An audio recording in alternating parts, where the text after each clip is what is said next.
Hello, good evening.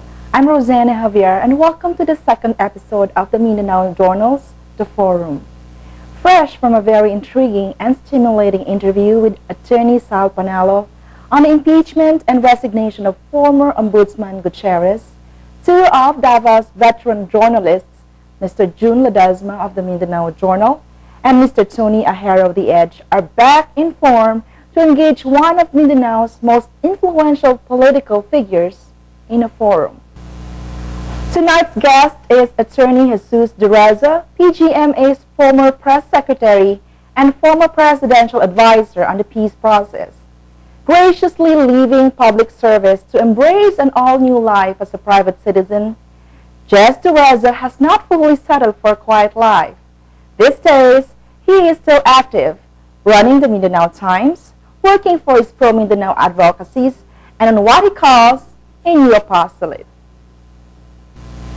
Now, while it has been months since Attorney Jesus Dureza had stopped being the sounding board for the president in Mindanao, he is still unwittingly a part of a movement that seeks to resolve many of Mindanao's issues.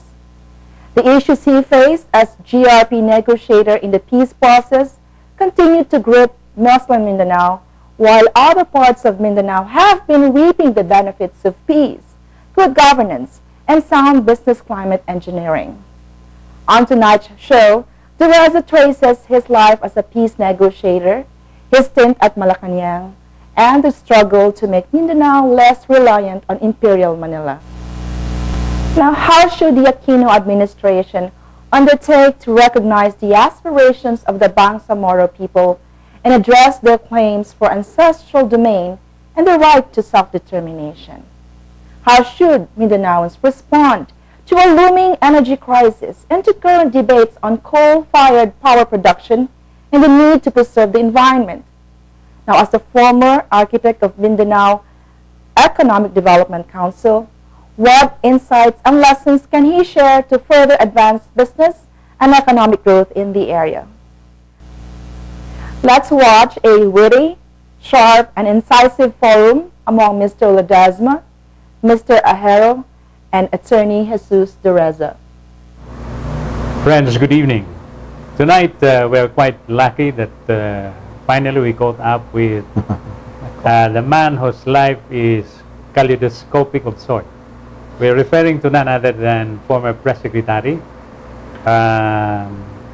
with so many titles, in fact, in his name. He used to be my lawyer in my first libel case. Still am. Okay. You have more libel cases coming. And we followed his career not only in his law practice but also in his government engagements. We're referring to none other than Attorney Jesus Jess Dureza. Before we start this interview, I also would want to introduce to you our colleague Tony Ahero, who is the editor-publisher of the only business newspaper in the Philippines, in Mindanao rather, The Edge. And Thank you, Parejun. This is, it will not betray our ages, no? Actually, it was by Jess who introduced me to television. We brainstormed before, so okay. yeah, that's how young we are. It's only some months ago, but don't worry. Our guest used to be, as most people know, used to be the presidential assistant for Mindanao. Then he became the chairman of the negotiating panel of the government, which is negotiating for peace with the MALF, and then chief of the office of the presidential assistant for peace process. Then he became press secretary, and from then on head of the legal department, and finally he came home and became the chairman of the Mindanao Economic Development Authority. If I'm not mistaken, he was also secretary of the Mindanao Development Authority for 2 days. A little bit more. Okay. We're now talking with citizen Jess Dureza.